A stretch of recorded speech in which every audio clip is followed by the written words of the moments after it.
rise in the canyon. That's where I long to be with my three good companions. Just my rifle, pony and me. Bonjour à toutes et à tous, ou bonsoir, ça dépend de l'heure à laquelle vous allez découvrir cette nouvelle émission. C'est un nouveau fait croquet. Alors c'est un fait croquet très très spécial. Cette semaine, vous allez du lundi, donc aujourd'hui jusqu'à jeudi, tous les jours vers midi, vous allez découvrir ou redécouvrir 4 personnalités qui ont eu cette idée ingénieuse de se réunir pour parler ensemble de cinéma. Alors c'est très très simple, parler de cinéma, pas vraiment, parce que quand on est un, c'est compliqué avec soi-même, et quand on est 4, c'est autre chose. Et ça a donné un podcast assez intéressant qui s'appelle Scope le podcast. Et donc l'idée était de non pas leur donner la parole, mais de les écouter plutôt, ces 4-là. Aujourd'hui, on sera avec Borat. Borat, comment vas-tu ? Ça va. Bon, et donc j'expliquais que Borat fait partie des 4... Bah tiens, est-ce que tu peux me nommer les 4 personnes, les 3 autres personnes qui travaillent avec toi sur Scope le podcast ? Il y a Lucas Reboa, il y a Artopolis et il y a Archimède Kebab, qui est donc un nom issu de... Il s'était inspiré de l'émission de Karim Debache qui est Crost ou c'était Chroma, je sais plus dans lequel il apparaît, mais c'est un personnage fictif de Karim Debache. Et donc, ces 4 personnes, dont un que vous voyez là juste à côté de moi, ont créé ce podcast. Et je vais vous raconter la genèse parce que c'est très important. En fait, je discutais avec Artopolis parce que je lui disais tout le mal que je pensais d'eux, d'ailleurs. Parce que j'étais extrêmement jaloux et frustré qu'ils aient pu concrétiser une idée que j'avais eue depuis longtemps, à savoir parler de Johnny Hallyday au cinéma. C'est quoi Johnny Hallyday au cinéma ? Et ils en ont fait un podcast qui dure plus de 3 heures. Ils ont parlé que de 4 films seulement. 4 films seulement. Et il faut aller, vous verrez, il y a le lien qui renvoie à ce podcast dans le descriptif de cette vidéo. Allez-y, écoutez. Et pourquoi ? Parce que jeudi soir, il y aura un live avec ces 4 trublions avec lesquels on va rediscuter de Johnny Hallyday au cinéma. Mais là, pour le coup, ils ne seront plus animateurs critiques, ils seront juste critiques et moi, je serai un peu l'animateur. Et on va parler des 4 films qu'ils ont dans le podcast questionné, mais il y aura d'autres films aussi. Et je voulais aussi, avant que vous les voyez comme ça, brutalement un soir de live, je voulais aussi discuter avec chacun d'entre eux séparément pour comprendre un peu d'où ils viennent cinématographiquement. Donc c'est une semaine consacrée exclusivement au Scope Podcast. Je crois que c'est la première fois que je fais ça chez Microciné. Ils ont en tout cas accepté et j'en suis très content. Voilà. Alors, la première question que je pose souvent, d'ailleurs dans l'émission Fait Croquer, c'est l'image marquante.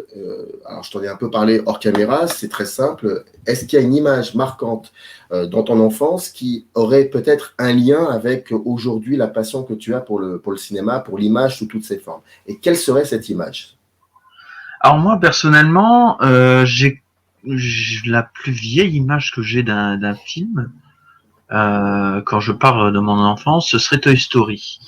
Donc c'était, moi j'étais un petit minot dans ce cas-là, j'avais peut-être 3 ans quand il est sorti en VHS. Et du coup, oui, c'est la première image dont je me souviens.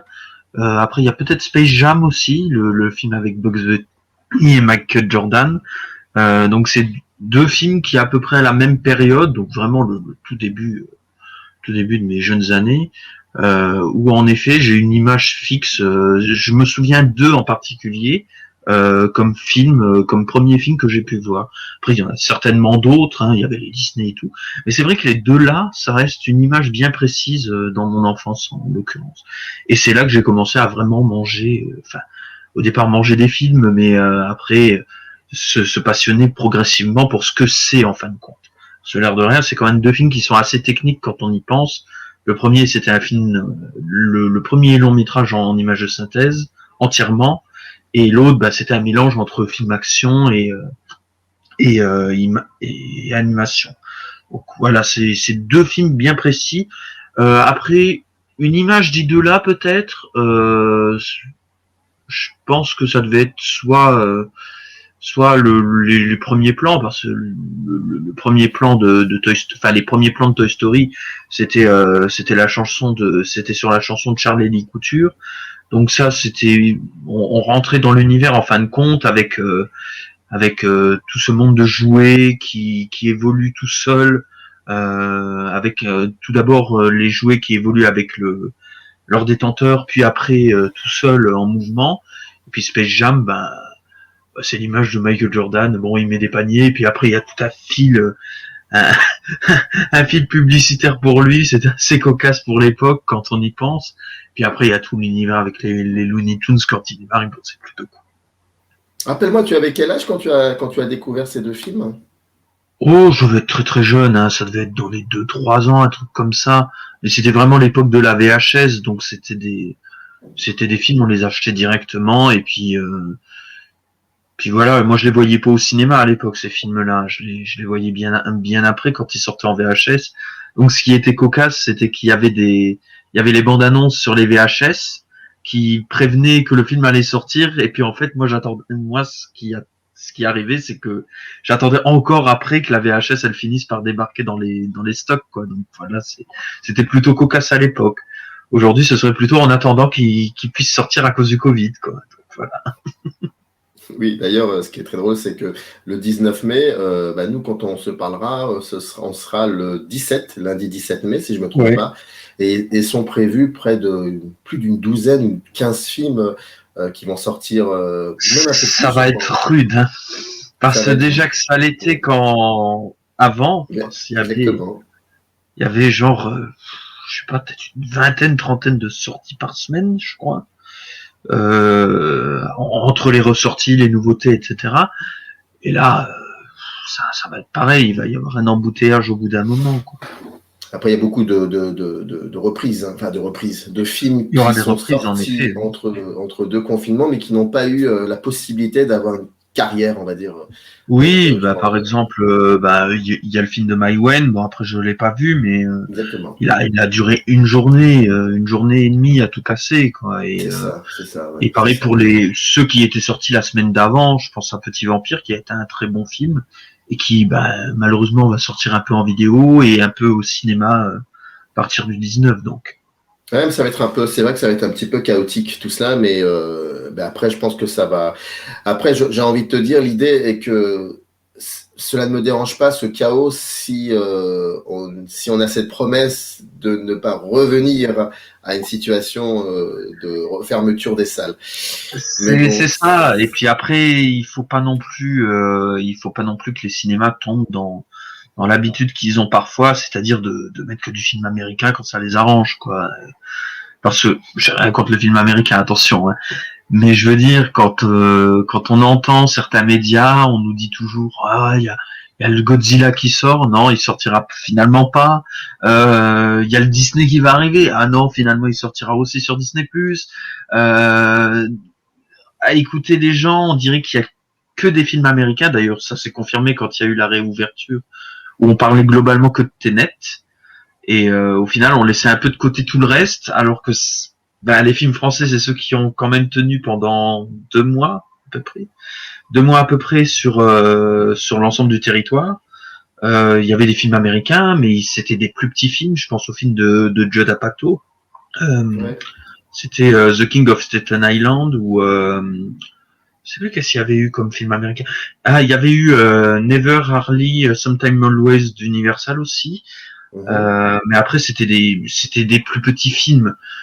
Tenet, c'était vraiment le premier gros blockbuster. On le sort en salle. Bon, ça l'a pas forcément aidé sur la saison là, malheureusement, mais c'était le seul vrai gros blockbuster. Après il y avait New Mutant, mais bon, New Mutant, on savait, le truc était dans un carton depuis au moins 2-3 ans, donc au bout d'un moment fallait le sortir. Bon, Disney l'a sorti en plein bordel, mais c'est comme ça, malheureusement. Quel est le cinéma, quelles sont les différentes géographies cinématographiques que tu aimes bien visiter aujourd'hui? Ça serait par pays, du coup peut-être, ou d'autres types de cinéma, parce que tu me parlais du cinéma américain et du cinéma français. Est-ce que tu es un cinéphile curieux? C'est un pléonasme, cinéphile curieux. Alors, moi je dirais oui. Parce que je pars du principe que tous les films sont intéressants, toutes les nationalités également. Donc, il y a quelques années, j'ai commencé à voir beaucoup de films asiatiques, que ce soit la Chine, Hong Kong, donc, dans un certain sens, parce que c'est une petite entité dans la grosse entité maintenant. Pareil pour tout ce qui est Corée du Sud, Japon. Après, je m'intéresse quand même parfois à ce qu'il y a en Indonésie, en Thaïlande. Un petit peu en Inde, même si j'ai encore beaucoup de lacunes là-dessus. Ces dernières années, bon, j'ai surtout regardé des films français, donc ça m'a permis aussi de combler certaines lacunes là aussi. Le cinéma américain, bon, j'en ai bouffé depuis le début de ma jeunesse, donc oui.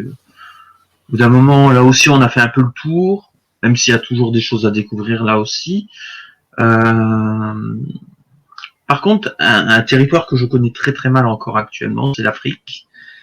Et à la rigueur, l'Amérique du Sud également. Tout ce qui est Europe de l'Est, bon, je commence à avoir une petite idée maintenant, avec certains films russes, avec certains films suédois, danois, etc. Mais c'est vrai que c'est encore des territoires qu'il faut que je comble un petit peu. Mais dans un certain sens, ça commence à venir, et puis je suis toujours curieux de découvrir de nouvelles choses. Donc ça viendra au fur et à mesure de toute manière. Donc voilà. Est-ce que entre le moment où tu découvres tes premières images qui sont liées à ton enfance et à partir de là tu commences à, comme tu l'as dit, bouffer des films, est-ce qu'il y a eu des personnes, des passeurs qui étaient là aussi pour te conseiller d'aller voir tel film ou d'autres passeurs beaucoup plus tard qui t'ont dit, tu sais, il y a aussi d'autres pays, d'autres continents qui font des films, va voir ça. Est-ce qu'il y a eu des passants entre ton enfance et l'adulte que tu es devenu aujourd'hui, que tu es aujourd'hui? Alors je dirais que ça a commencé à évoluer vers 2003 quand j'ai commencé à lire des revues justement. Alors à l'époque je lisais Ciné Live. Donc c'était maintenant il n'existe plus, donc on peut plus trop en parler comme ça. Mais Ciné Live, ça m'avait permis d'aller vers de plus en plus des films adultes. L'autre jour j'ai un de mes tutos qui en parlait justement. Ce serait plutôt Million Dollar Baby par exemple. C'était mon premier film de Clint Eastwood et petit à petit je suis allé vers des films plus adultes. C'était en 2005 je crois qu'il est sorti en France, donc je devais avoir 11 ans à peu près, donc là ça allait progressivement. Je compte pas les films d'horreur parce que les films d'horreur ça reste quand même dans un plaisir on va dire progressif, on découvre des œuvres un peu plus violentes, plus radicales, mais ça restait quand même moins sérieux que là, ce sujet-là, avec cette boxeuse qui essaye à tout prix de se faire un chemin dans le milieu et tout, avec un vieil entraîneur vieillissant. Là, c'était un peu plus différent, et puis il y avait le chaos de la deuxième partie qui était assez impressionnant également.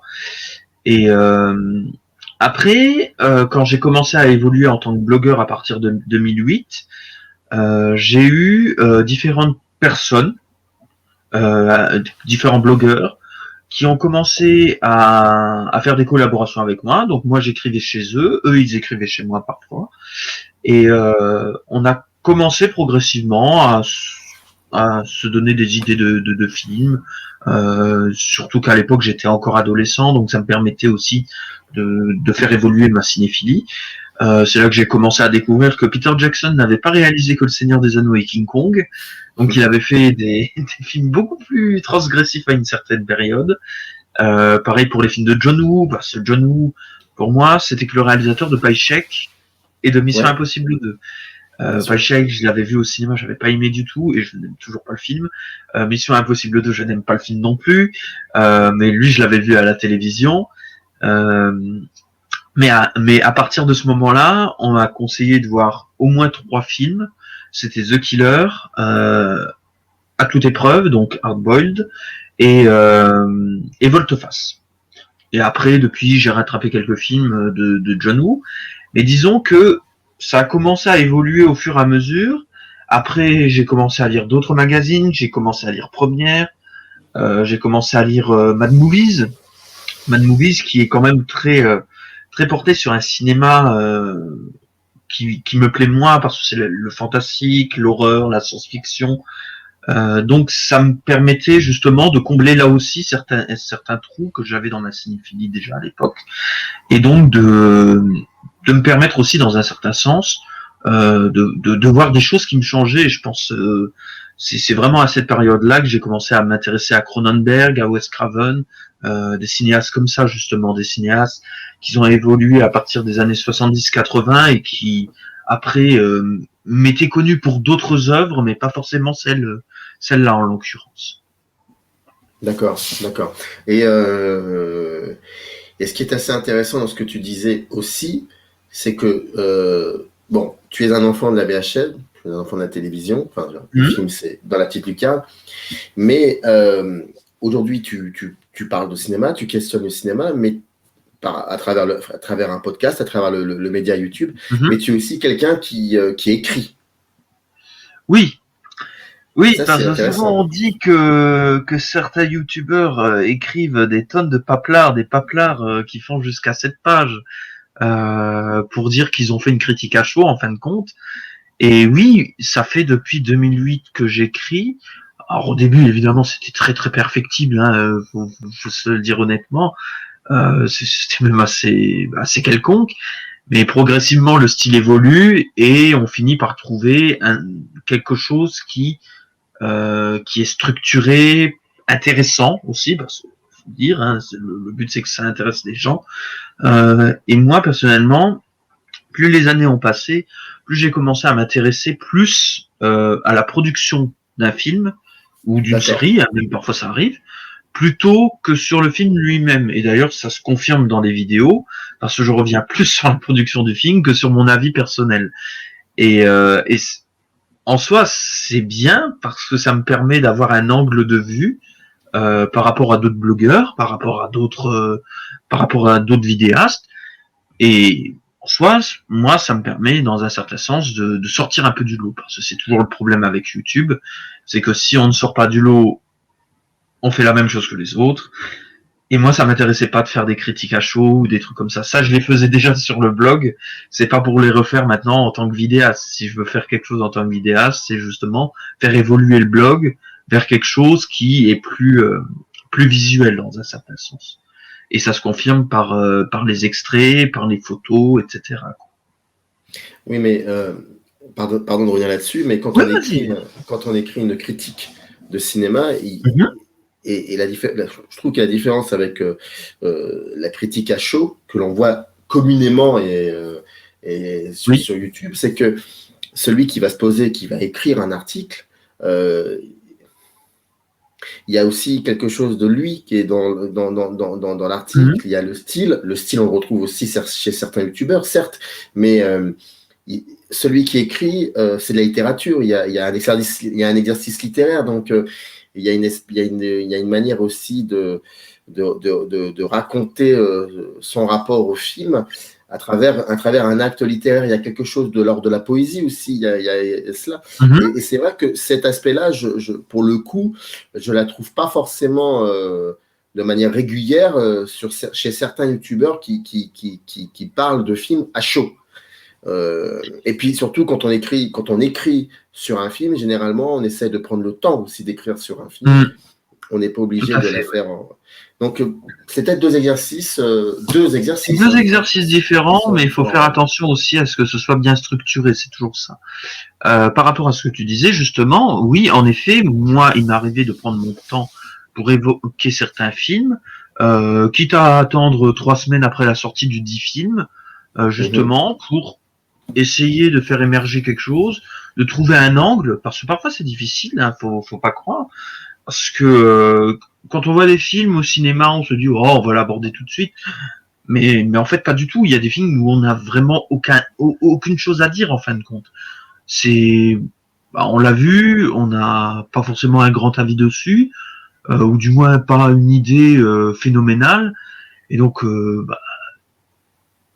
en fin de compte, on va privilégier des films qui sont plus intéressants peut-être, ou même où on a plus de choses à dire. Par exemple, il y a des films que j'aime pas, j'ai un angle intéressant à aborder. Je pense bah là, il y a quelques mois, j'avais vu Cats.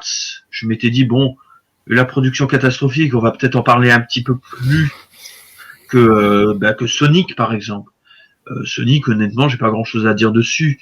Alors que Cats, justement, le film a tellement de défauts, de problèmes liés à sa production que finalement, il y a plus de choses à raconter dessus. Et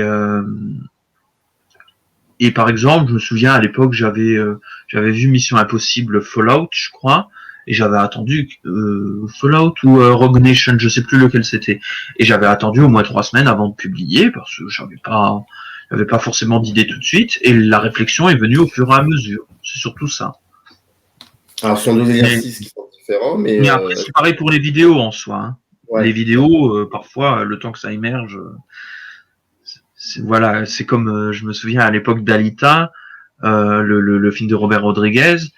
À l'époque, j'avais déjà prévu de faire une vidéo sur Gumn, donc le manga, j'avais déjà préparé tout, mais j'ai mis quand même un peu plus de temps à développer la vidéo, à la mettre en image, à la monter, etc. Donc finalement, elle est arrivée qu'en mai, alors que le film est sorti en mars ou février, je sais plus.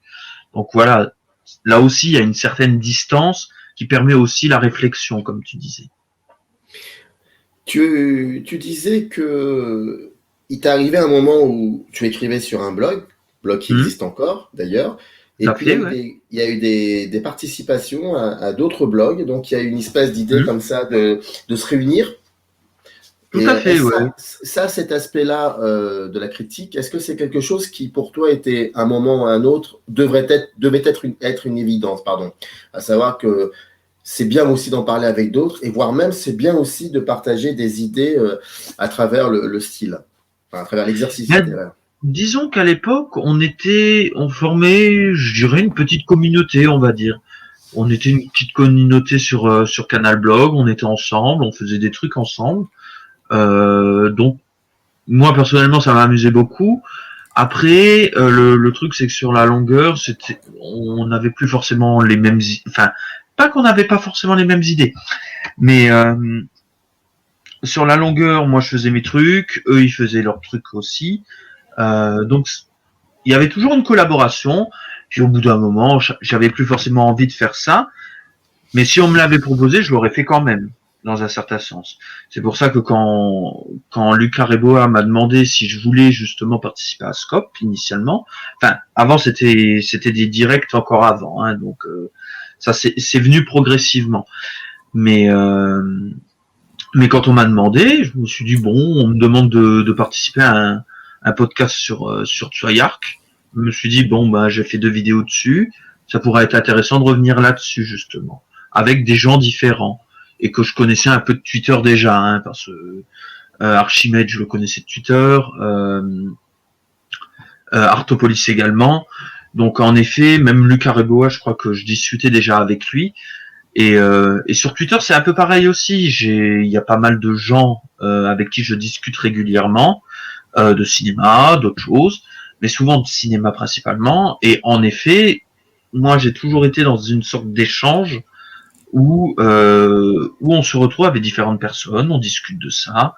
Tout le monde n'a pas les mêmes goûts, tout le monde n'a pas les mêmes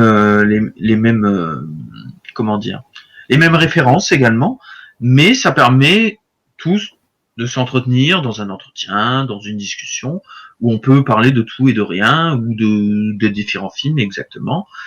Et dans un certain sens, c'est toujours ce que j'ai fait également avec le blog. C'est-à-dire que j'ai toujours, quand on me laisse des commentaires, je réponds directement. Il y en a qui le font pas, mais moi, je l'ai toujours fait en l'occurrence. Et ça permet d'entretenir un dialogue au fur et à mesure des années. Et c'est même comme ça que j'ai eu des bons copains blogueurs, par exemple. Donc, Scope, le podcast, en fait, c'est une réunion de 4 personnes qui ne se connaissent pas physiquement, mais qui ont fini par... on ne s'est jamais vu physiquement. Enfin, physiquement, on s'est déjà vu par webcam ou des trucs comme ça, mais oui, physiquement, oui, non. Et donc, qui ont fini par sympathiser et devenir des potes cinéphiles. Ça fait combien de temps que vous vous connaissez, d'ailleurs ? Alors, Artopolis, ça datait d'avant, hein, ça datait d'au moins 1 an avant, Archimède aussi, certainement. Lucas, c'est plus récent, comme je disais, c'était vraiment l'année dernière. Et donc, oui, en effet, On s'est rencontrés au fur et à mesure, on a commencé à discuter, on a vu qu'on avait des goûts communs, parfois non. Par exemple, Lucas aime beaucoup Mission Impossible 2, comme on en parlait à l'instant, donc ça n'a absolument rien à voir. Mais oui, en effet, on ne s'est jamais vu physiquement, et pourtant on s'entend plutôt bien. Et, euh, et qui est à l'origine du podcast? C'est Lucas. C'est Lucas.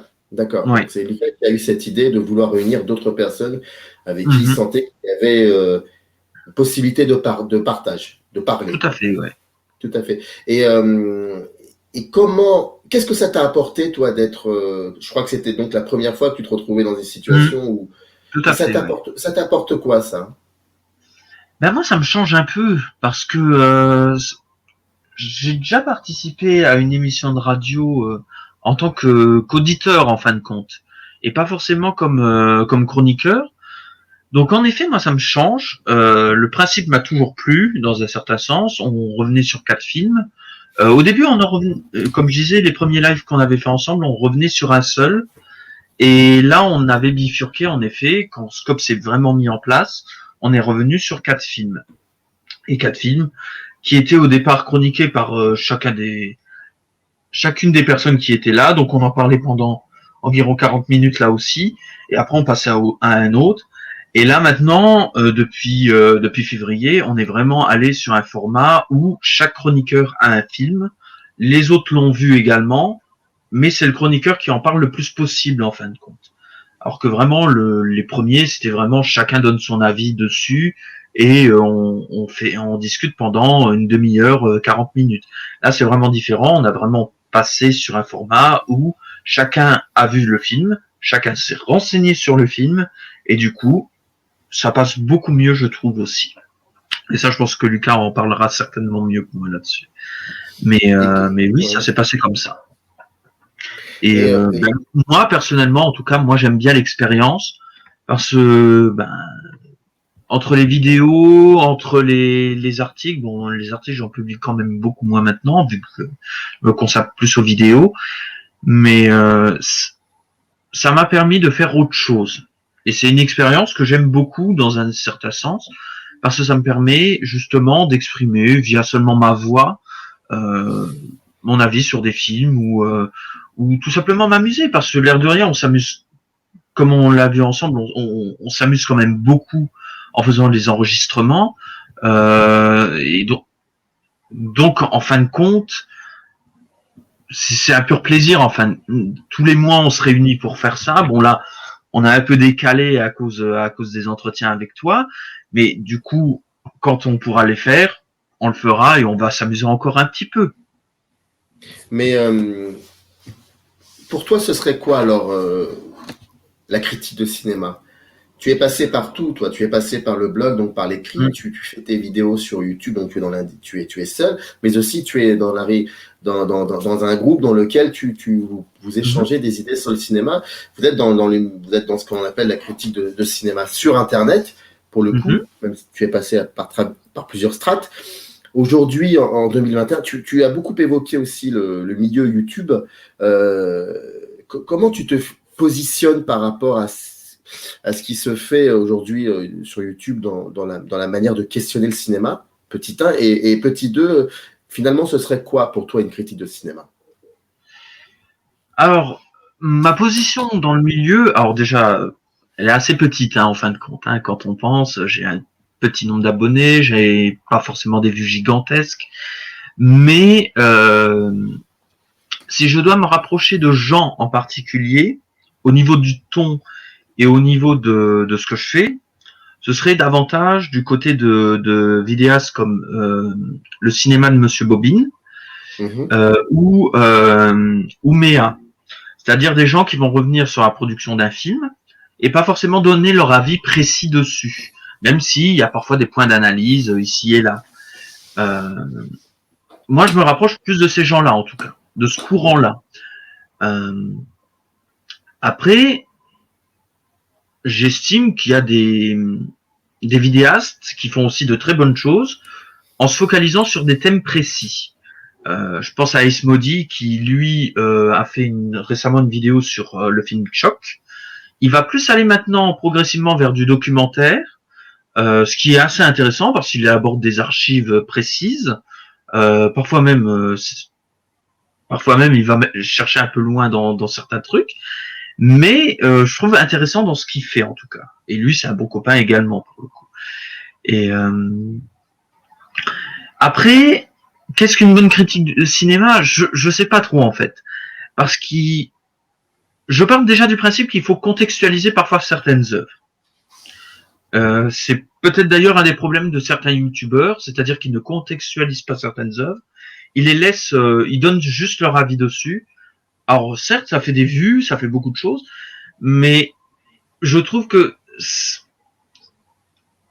en enlevant le contexte, on dit moins de choses sur le film, et surtout quand c'est des films qui ont, allez, on va dire, plus de 20 ans. Déjà plus de 20 ans. On n'aborde pas un film qui a plus de 20 ans qu'un film qui vient juste de sortir. Par exemple, je vais pas parler de La Cité de la Peur de la même manière que, je sais pas moi, Antoinette chez les Cévennes, par exemple. Il y a une distance qui permet justement de voir qu'est-ce qui a pu être inspiré de ce film. Chabat, par la suite, il a fait Mission Cléopâtre, qui est aussi dans le même genre de production, pas de production, mais de ton, de manière de faire également. Et donc, on voit l'héritage du dit film. Les films récents, il n'y a pas d'héritage pour l'instant. Je crois que c'est William Friedkin qui parlait qu'il faut au moins 40 ans, je crois, 40 ans ou 50 ans avant qu'un film soit considéré comme un classique. Et en soi, on peut déjà le voir ainsi, je pense. Et pour ça, il faut aussi un peu contextualiser. Mais il faut aussi que la vie ne tombe pas non plus dans le règlement de compte ou dans des trucs un peu grossiers. Souvent, j'ai pu voir parfois certains blogueurs, ou même parfois certains journalistes d'ailleurs, faire des attaques personnelles sur certaines personnalités du cinéma. Je pense à Tony Scott.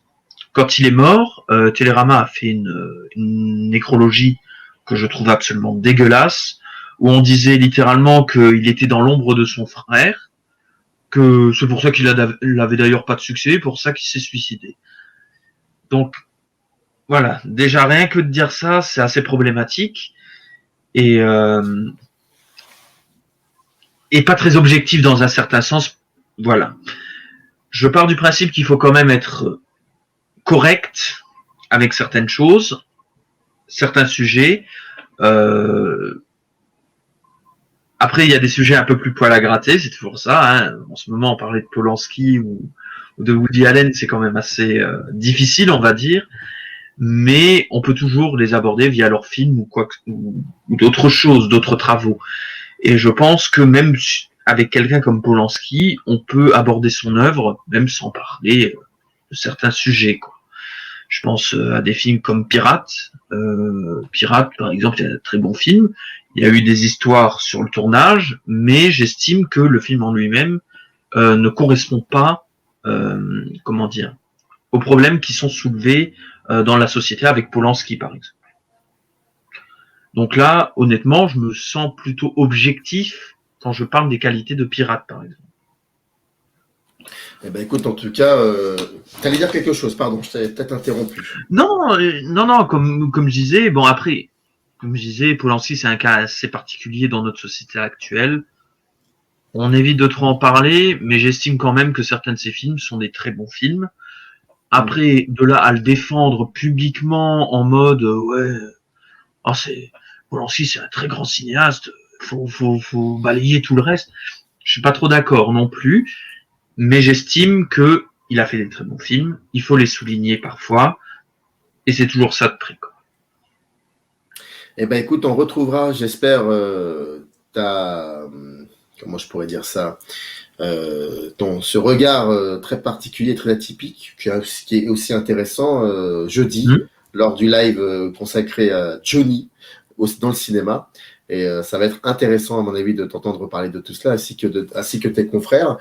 Donc, c'est, comme je vous le disais, c'est un petit fait croqué très spécial où je vais parler avec tout un groupe d'illuminés cinéphiles rigolo et qui questionne très sérieusement le 7e art. Et on retrouvera donc Borat 8 jeudi soir pour discuter avec ses confrères et moi-même de Johnny au cinéma. Merci beaucoup Borat d'avoir accepté cet entretien un lundi matin. Je sais que tu étais en train de dormir et ton réveil t'a réveillé pour parler avec Fait Croquer, avec Microciné. C'était très agréable, merci beaucoup. Et puis je te dis à dans 3 jours alors. Et merci à toi surtout, parce que ça fait toujours plaisir d'avoir des sollicitations de ce type, en tout cas. C'est moi qui te remercie. On se retrouve donc dans 3 jours pour discuter de Johnny. Merci Borat et à très vite. Générique. In the canyon, that's where I long to be, with my 3 good companions, just my rifle, pony and me.